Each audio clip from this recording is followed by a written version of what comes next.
So ito ngayon sa 3406 na Caterpillar. Yan.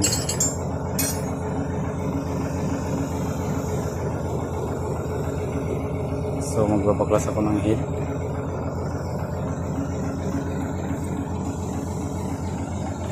Yan, yung mga tornilyo na yan ay naluwagan ko na. So ngayon, ang issue nito ay malagapak. Tapos tubig yan. Nagputi. Ito, nabali yung brakes ng rocker arm. Ayan o. Putol.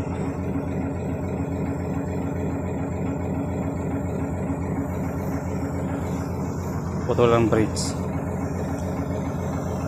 So, yeah.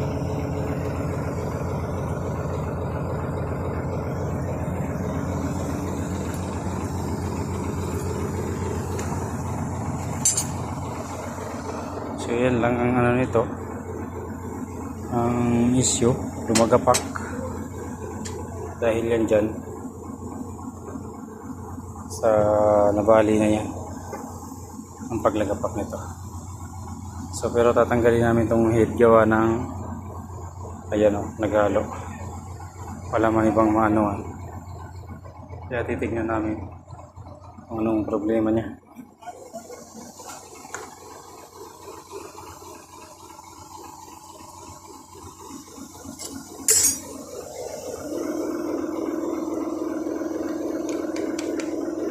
Malayo na rin yung clearance. Ayan, ang lalayo na ng clearance. So ito, open din dito.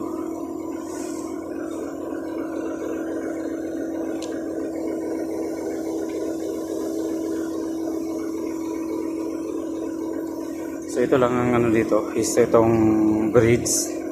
Tapos babaklasin yan kasi yung, ayan, naghalo yung ano. Kaya para makita na yung ilalim. Kung ano nga ba yung naging problema, bakit may tubig na pumasok. Kasi ito, chinik na is okay naman. Dito sa water pump, wala naman problema. Itong oil cooler, is okay naman siya. Pero may tubig. So kaya ito, babaklasin to. Tapos head baklas. Yan lang. Para ma-check kung saan siya. Diba?